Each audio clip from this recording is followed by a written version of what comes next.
RxJS est une librairie très populaire. Vous pouvez constater qu'elle est installée plus de 20 millions de fois par semaine.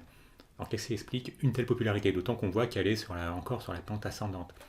Et bien tout simplement parce que RxJS n'est pas utilisée uniquement par les développeurs Angular. Bon, évidemment, les développeurs Angular la connaissent parce qu'elle est intégrée dans Angular, mais elle ne fait absolument pas partie d'Angular. C'est quelque chose qui a séduit les développeurs d'Angular et qui ont décidé donc d'intégrer RxJS à Angular. Mais vous pouvez très bien utiliser RxJS en tant que développeur React, Vue, Ember, ou en tant que développeur vanilla JavaScript, donc qui n'utilise pas de framework ou de librairie.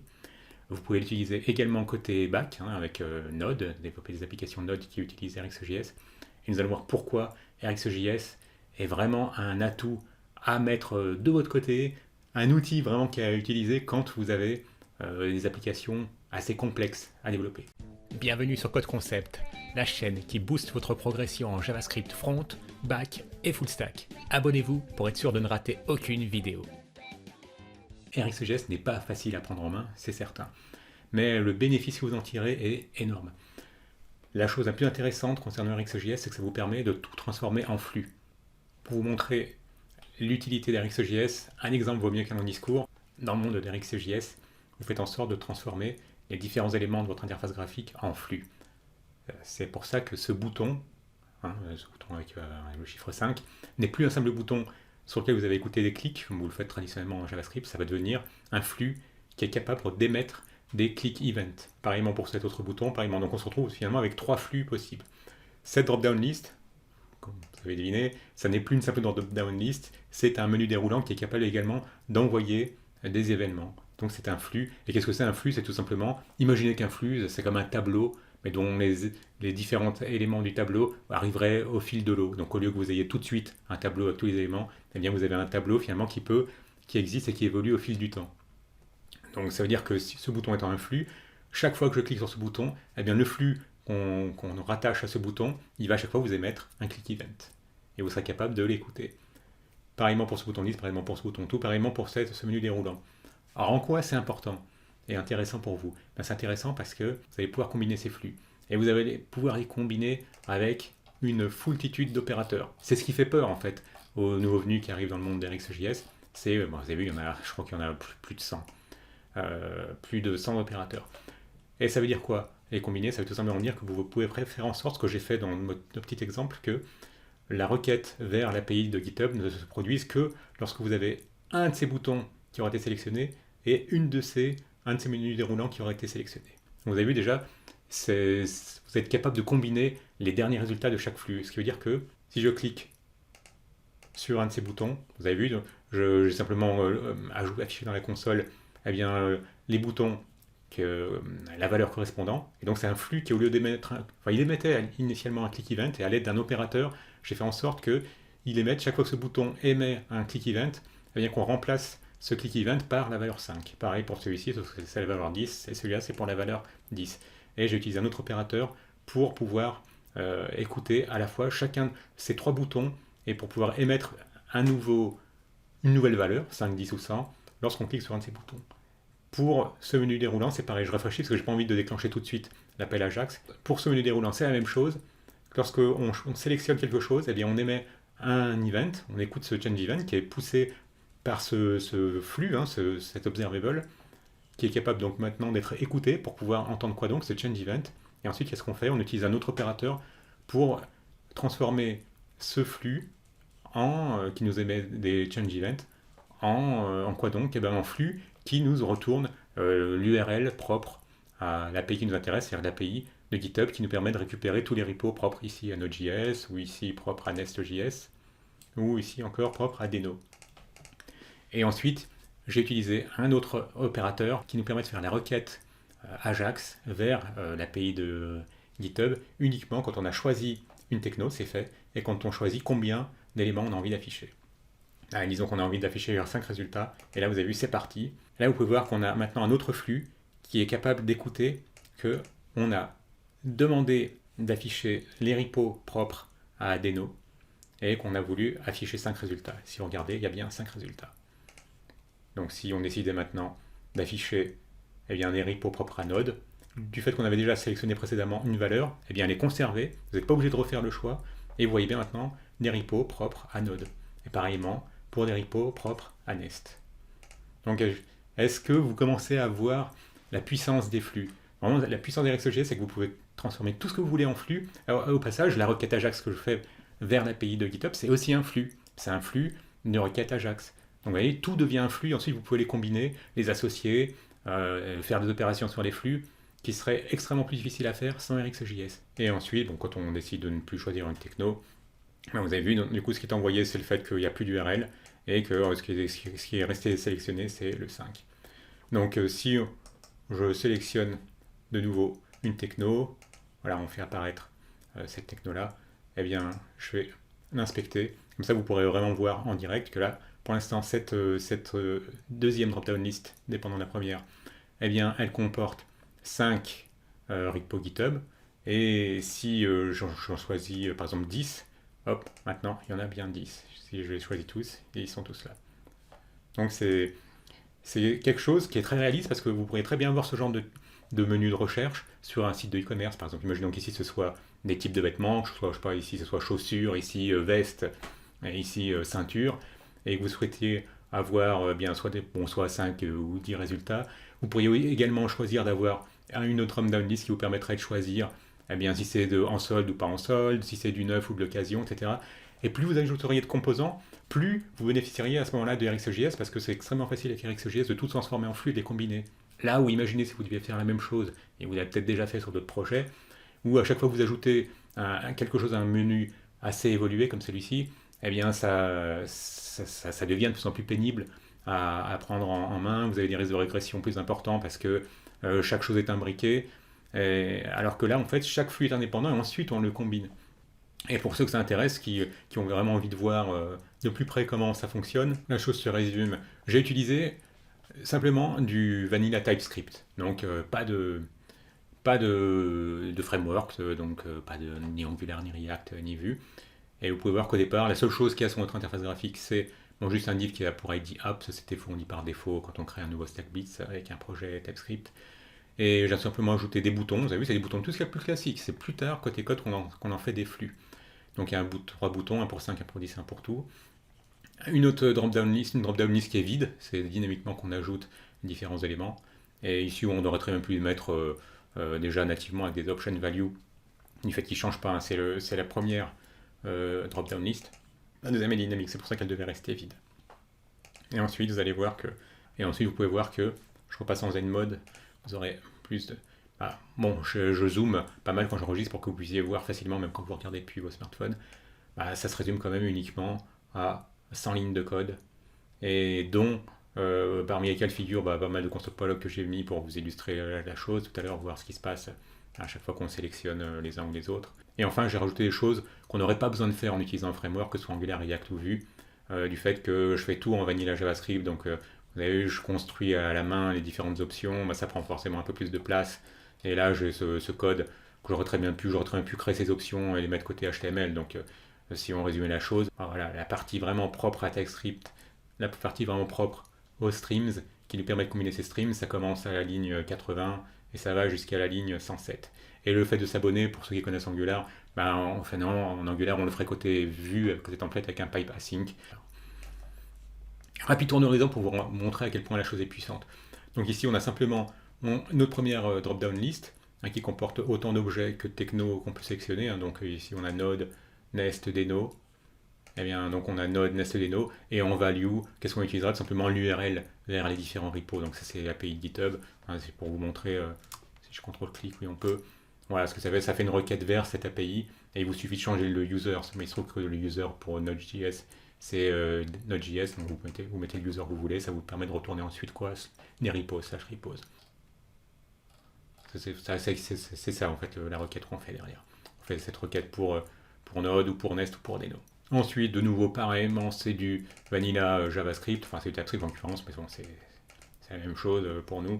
On récupère notre app personal ID juste pour changer le titre, hein, voilà, ça correspond à ce titre. On peut refermer ça maintenant. Technose.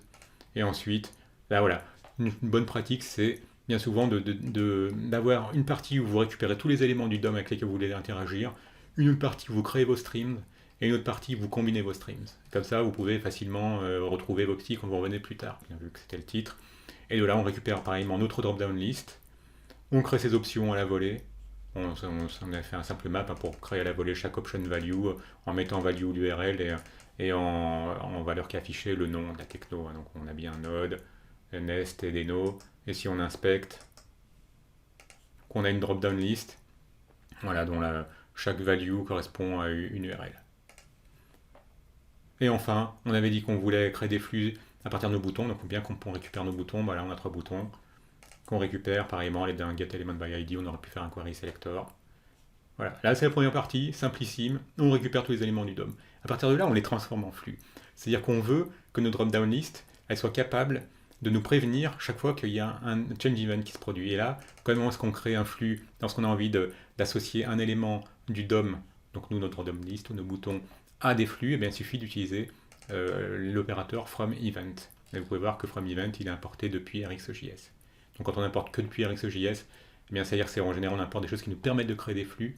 Les opérateurs, on les importe depuis RxJS Operators. Et là, lui, il est un peu particulier. FromFetch, c'est vraiment comme le fetch que vous connaissez, aussi côté browser, sauf que lui permettra aussi de vous envoyer des données sous forme de flux, plutôt que ça arrive sous forme de promesses. Donc lui, on récupère depuis RxJS Fetch. Voilà, c'est les trois packages qu'il faut retenir. Donc c'est extrêmement simple, beaucoup plus simple qu'à une certaine époque, avant RxJS 6, où c'était un peu plus compliqué.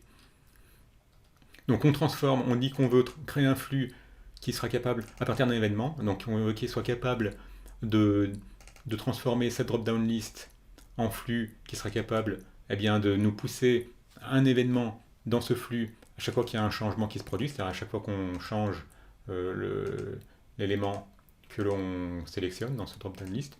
Et la logique est la même ensuite avec les boutons. Lorsque l'on a envie de transformer un bouton finalement en flux qui est capable d'émettre des événements de type click, c'est toujours la même chose, vous avez vu, c'est la même chose. On utilise fromEvent. On passe en premier argument le bouton qu'on a envie de transformer en flux, qui sera capable, donc à chaque fois qu'il est cliqué, d'envoyer à l'avenir un click event. Et on dit qu'on veut écouter dans ce bouton le click event. On aurait très bien pu écouter un mouse over, on aurait pu écouter tous les événements auxquels vous êtes habitué du DOM. Et c'est là que vous pouvez voir qu'ensuite entrent en jeu tous les opérateurs. C'est ce qui fait vraiment la richesse de RxJS. C'est ce qui fait peur aux débutants RxJS, mais en fait, il ne faut pas en avoir peur parce que tout ça, c'est de la puissance qui vous est apportée par RxJS. Et là, tout simplement, qu'est-ce qu'on dit ? On indique, grâce à ce tap, il faut considérer que c'est comme un hublot. Donc un flux, considérez qu'un flux, c'est comme un tuyau par lequel passent vos données. Ici, qu'est-ce qui passe comme données ?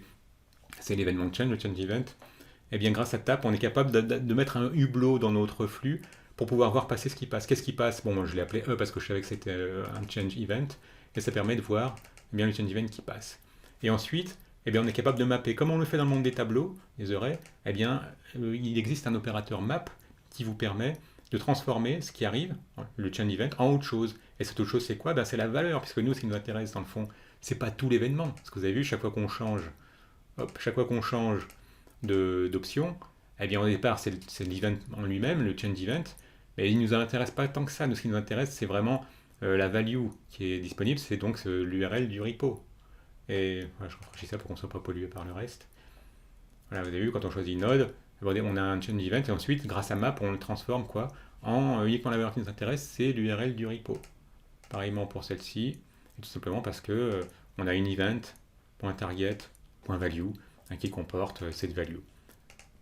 Et enfin, on se fait un dernier petit tap pour voir finalement la value. Alors, qu'est-ce que c'est maintenant ? Depuis, grâce à map, c'est plus un event qu'on a, c'est une value. On décide d'afficher cette value. Voilà. Donc c'est pour ça qu'on voit ici value from dropdown. Vous avez vu value from dropdown et ensuite la valeur, donc l'URL. Voilà, c'est simplement pour pouvoir faire disparaître au début la deuxième plutôt dropdown list, parce qu'au départ ça n'a pas de sens qu'elle soit affichée. Donc on la récupère et on passe sa visibilité à hidden, de nouveau en vanilla JavaScript. Une petite fonction utilitaire pour pouvoir peupler la deuxième, celle qu'on ne voit pas encore, la deuxième drop-down list, à laquelle on passera simplement les repos. Et ensuite, comme je vous disais, on fait la même chose, on crée un flux, on décide que ce bouton, le bouton 5 qu'on avait récupéré plus haut, à l'aide d'un getElementById, ça devienne un émetteur d'événements, ça devient ce qu'on appelle un observable dans le monde RxJS, qui soit capable d'émettre au fil du temps une valeur à quiconque se sera branché sur ce flux pour écouter à chaque fois les click events qui se produisent. Mais nous, en fait, les click events, c'est pareil, on s'en fiche un peu des click events. Nous, ce qui nous intéresse, c'est de savoir que quand on clique sur le bouton 5, il y a la valeur 5, et quand on clique sur le bouton 10, il y a la valeur 10, et que quand on clique sur tout, il y a la valeur 100. Et là, c'est un autre opérateur qui le fait. Donc ces opérateurs qui, au lieu d'être craints, doivent être considérés comme vos alliés. Et cet opérateur map, qu'est-ce qu'il fait? Il est un peu différent de map2, parce que vous avez vu que map, c'est comme avec les arrays, il prend en valeur une fonction pour pouvoir transformer ce qui est arrivé en autre chose. Là, comme on veut tout le temps que chaque fois qu'on clique sur ce bouton qu'on avait appelé 5, eh bien ce soit la valeur 5 qui soit émise, eh bien pas besoin d'utiliser map, de faire un map qui retournera toujours 5, on utilise directement map2 qui nous transforme tous les click events en valeurs soit 5, soit 10, soit 100. Donc voilà, on se retrouve avec trois flux de plus, des streams, hein, vous verrez ça dans la documentation, c'est des streams, en français des flux. Et on fait une petite méthode utilitaire qui, lorsqu'on reçoit un élément, ce sera un bouton qui sera passé.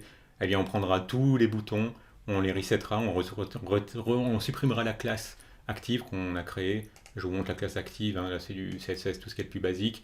Moi, je change juste la couleur pour que la couleur du bouton ce soit blanche, la couleur du texte plutôt soit blanc, que la background color soit verte et que la police soit un peu plus grosse, ce qui explique que, voilà, je rafraîchis juste pour de nouveau pas lancer, simplement pour que quand on sélectionne quelque chose, tout soit sélectionné, qu'ensuite on applique le style uniquement au bouton qu'on a envie de styliser. Enfin pareillement, c'est du très basique. Et c'est là que la chose commence à devenir intéressante. J'aurais même pu mettre ce bouton là dans la rubrique combinaison, parce que qu'est-ce qu'on fait avec cet opérateur merge? On est capable d'émettre, on crée un nouvel observable. Donc un observable, c'est simplement quelque chose qui vous fournit des données auxquelles vous pouvez vous abonner. C'est un peu comme les promesses, sauf que les promesses, vous avez vu, ça n'envoie qu'une seule valeur, alors que les observables, ça peut vous envoyer des valeurs au fil du temps, ça peut vous envoyer 1, 100, 1000, là où les promesses finalement ne vous envoient qu'une seule valeur. Avec ce merge, qu'est-ce qu'on fait? On prend les trois flux, donc les flux qui sont créés, ce flux qui est capable d'émettre 5, ce flux qui est capable d'émettre 10, ce flux qui est capable d'émettre 100, quand un bouton est cliqué, et on les merge, c'est-à-dire que ça nous crée un observable qui nous enverra une donnée quand n'importe quel de ces trois flux envoie une donnée. Donc déjà, là on commence à voir la puissance d'RxJS, on commence à combiner plusieurs flux, on combine 3 flux pour en créer un seul. C'est pour ça que quand on clique sur les boutons, vous avez vu, c'est toujours finalement le même flux, celui qu'on a appelé limit button, qui nous envoie des données. Mais sauf que lui, il est capable d'écouter, il a été capable de rassembler 3 flux différents pour écouter différentes valeurs qui sont envoyées. Et là on continue la combinaison des streams. Et bien là, c'est là que cet opérateur, vous voyez vraiment la puissance d'RxJS. Nous, ce qu'on avait voulu faire, c'est que tant que l'utilisateur n'a pas choisi combien de choses il voulait voir, on aurait très bien pu mettre une valeur par défaut, mais c'était vraiment, ça avait une visée pédagogique. La requête Ajax, elle part quand l'utilisateur a choisi non seulement combien de résultats il voulait afficher et quels résultats il demandait. C'est pour ça que maintenant, quand on choisit une techno, allez, prenons Deno, et là vous avez vu, cette fois-ci, il a bien entendu qu'il y avait un change event, qu'il a transformé à l'aide de l'opérateur map pour récupérer que la valeur qui était associée à Deno. Et maintenant, ce qu'on obtient avec Combine Latest, c'est plus un flux qui nous envoie qu'une donnée, comme ici, un flux qui nous retournait qu'un number, ou ici un flux qui nous retournait qu'une URL. On obtient un flux qui est capable de nous envoyer un tableau qui comporte 2 données. La première donnée, c'est la donnée qui est envoyée par cette ordre list qu'on a transformé aussi en flux, qui est capable d'envoyer des URL. Donc on voit l'URL qui a été envoyée, c'est celle de Deno.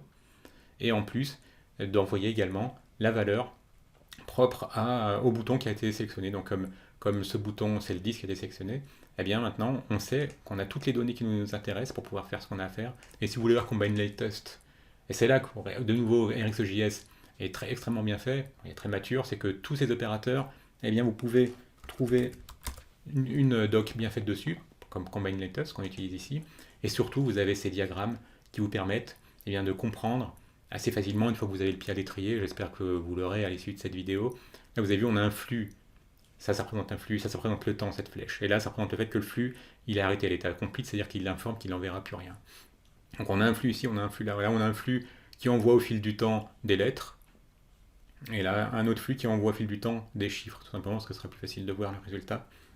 Et l'intérêt de la chose, c'est que tant que les deux flux, grâce à Combine Latest, tant que les deux flux n'ont pas envoyé des valeurs, il ne se passe rien. Donc au départ, vous avez vu, ce premier flux, il envoie la lettre A.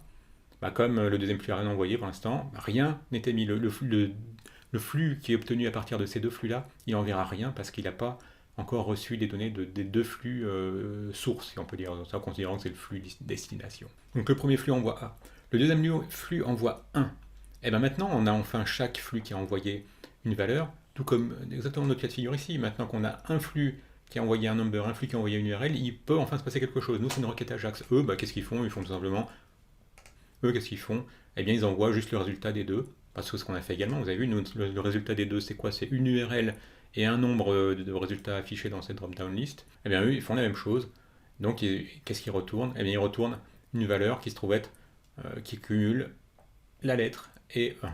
C'est-à-dire que le temps passe de nouveau. Eh bien, qu'est-ce qui est envoyé cette fois-ci? C'est B. Comme 1 a déjà été émis par ce flux et B maintenant par celui-là, la nouvelle valeur, c'est B1. Valeur suivante. Le temps passe des deux côtés, sur les deux. Le temps passe, ici il ne se passe rien, mais il se trouve qu'ici il y a eu une autre valeur qui a été émise. Du coup, ça nous donne les combine latest, donc combiner les dernières valeurs de chacun des flux, ça donne quoi? Ça donne B2. Et à partir de là, le temps passe encore, hop, qu'est-ce qui se passe à ce niveau-là? Le dernier qui a été émis ici c'est B, et le dernier qui a été émis ici c'est là. B3, B4, ici on passe à C, donc ça devient C4, etc. Donc vous avez vu, ça s'appelle un verbal diagramme, et ça vous permet de voir ce que font les différents opérateurs, et ça c'est un opérateur qui est extrêmement utilisé. Combine latest, c'est pas pour rien que j'ai utilisé ici, parce que quand vous avez envie de faire des menus de recherche, comme je disais, dans le cadre d'un site de e-commerce ou dans le cadre d'un site comme Netflix, c'est assez logique d'avoir besoin de ce combine latest. Donc voilà, vous combinez ces deux flux, vous avez besoin de passer des fonctions à cette fonction pipe, parce qu'à une époque, avant RxJS6, eh bien on aurait simplement enchaîné comme on le fait avec des librairies comme jQuery. Eh bien on aurait eu une autre observable qui combine ces deux observables, on aurait simplement fait un point à tap, puis ensuite point switch map, point, etc. Alors que là maintenant, comme c'est vraiment fonctionnel, c'était pour aussi rendre la chose plus maintenable pour les développeurs d'RxJS. Eh bien on passe des fonctions, vous avez vu, pipe il reçoit la fonction tap, et puis ensuite il reçoit la fonction switch map. Voilà, donc tout ça on le passe à pipe, ça c'est depuis RxJS 6. Et là qu'est-ce que ça fait? Vous vous souvenez que tap c'est comme un hublot, ça vous permet de voir passer des choses. La chose qu'on a vu passer, c'est la combinaison de l'URL et du choix du nombre de résultats qu'on voit afficher.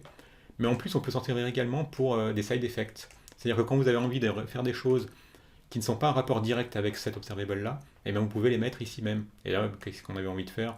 Eh bien on avait envie de rendre invisible la deuxième drop-down list si on n'a pas d'URL. Ça, c'est le cas où on revient sur choisir une techno. Et on avait envie de rendre visible de nouveau si on a de nouveau une techno. Donc voilà, c'est pour ça que ça c'est un side effect. Comme c'est pas en rapport direct avec le flux, eh bien on décide de jouer là-dessus au niveau du tap. On pourrait très bien aussi, dans le tap, je peux moi, sauvegarder dans un back-end le résultat de la recherche pour garder un historique de toutes les recherches faites par les utilisateurs de votre application. Donc c'est pas en rapport direct.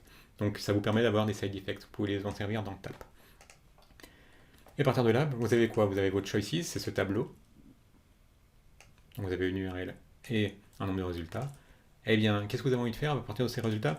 Ces résultats, finalement, maintenant que vous les avez, ils vont servir à faire autre chose de totalement différent. C'est-à-dire c'est pour ça qu'au lieu de faire un simple map, eh bien, on fait un switch map pour dire, bon maintenant, ce qui s'est passé au préalable, on est bien content, ça nous a envoyé les deux options qui nous intéressaient, donc à savoir l'URL et le nombre de résultats affichés. Mais maintenant, on s'en fiche. Maintenant qu'on l'a, on veut passer à tout à fait autre chose. Ça nous évite finalement d'avoir des observables d'observables. Donc on veut les aplatir. Et je vous montre rapidement la chose. Rassurez-vous, si tout n'est pas compréhensible immédiatement, je suis en train de préparer un cours très détaillé qui prendra ligne par ligne, cet exemple. Je voulais vraiment vous donner une vision à 30 000 pieds. Donc quand on regarde switch map, on regarde de nouveaux diagrammes. Imaginons que vous ayez un flux qui au fil du temps vous envoie des numbers. Au départ, il va vous envoyer 1, puis plus tard 3, puis plus tard 5. Et bien vous pourrez très bien dire que quand chaque fois que ce flux-là vous envoie des nombres, vous avez envie de mapper chaque valeur, comme on le ferait avec le map qu'on connaît bien, et vous avez envie de le mapper pour obtenir 10 fois la valeur qui est passée ici, à 3 reprises. Et donc ça vous crée finalement un observable. Donc là vous avez un observable qui envoie des numbers, et à chaque fois que cet observable envoie un number, vous créez un autre observable qui envoie 10 fois ce number. Donc vous avez un observable d'observable, et ça on n'en veut pas, c'est plus dur à manipuler, c'est pour ça qu'on utilise plutôt que map, switch map, pour aplatir, pour remettre les valeurs du deuxième observable sur la même unité temporelle, si on peut dire, sur le même flux. Vous avez vu, vous obtenez donc un nouveau flux qui comportera, au lieu de 1, 3, 10, qui lui-même aurait donné lieu à un nouveau flux ici, 1, il y aurait eu un nouveau flux qui émet 10, 10, 10, 3, un nouveau flux qui émet 30, 30, 30, et 5, un nouveau flux qui émet 50, 50, 50. Vous obtenez un nouveau flux sur lequel est rabattu sur la timeline principale toutes les valeurs qui sont produites. Voilà, 10, 10, 10, mais vous obtenez bien un nouveau flux, hein. Ça c'est vraiment, vous avez deux flux différents, et là le résultat c'est encore un autre flux. Vous avez vu, SwitchMap, il vous permet de faire ça. Donc chaque fois que vous voyez que lorsque vous faites un console.log, au lieu d'avoir une valeur, vous avez un observable d'une valeur, ça veut dire que vous avez un observable d'observable. En général, ça veut dire que vous avez oublié de bien utiliser un opérateur qui vous permet d'aplatir les flux pour ne plus avoir d'observable. Et donc, qu'est-ce qu'on veut faire ici? Eh bien, lorsqu'on a reçu ce choix-là, donc ce tableau comportant une URL et un nombre de résultats affichés, eh bien, qu'est-ce qu'on veut faire de ça? On veut récupérer l'URL, puisqu'on sait que l'URL c'est le premier élément qui est retourné du résultat. Et on teste si l'URL est vide, ça c'est le cas où on est revenu sur choisir une techno.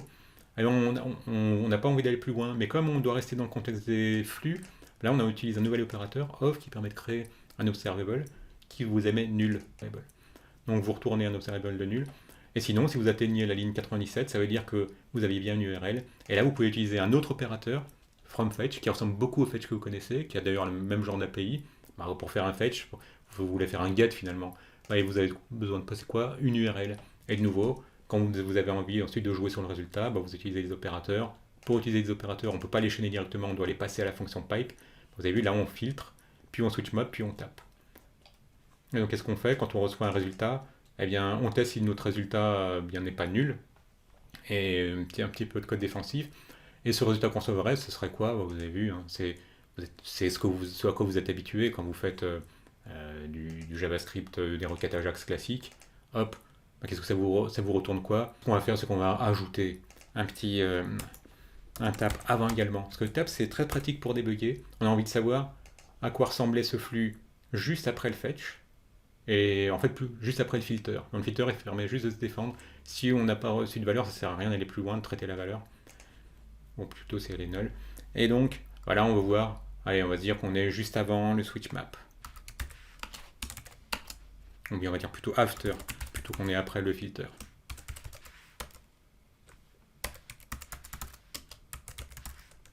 Et on affiche la valeur. Voilà, donc, allez, on choisit 5, Deno. Et là, vous pouvez voir que, juste après filter, qu'est-ce qu'on recevait? Une réponse. Une réponse à simplement notre requête HTTP. Vous avez vu, le type core, le son status text, ok.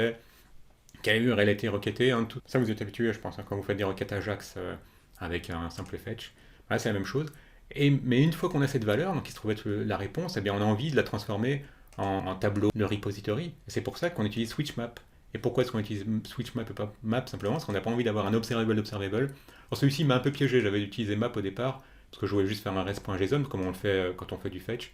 Mais en fait, il s'est trouvé que je voyais bien que le résultat que j'obtenais, c'était pas un tableau d'objets, c'était un observable de tableau, enfin quelque chose qui n'était pas aplati, si on peut dire. Donc voilà, c'est pour ça que j'ai mis SwitchMap à la place.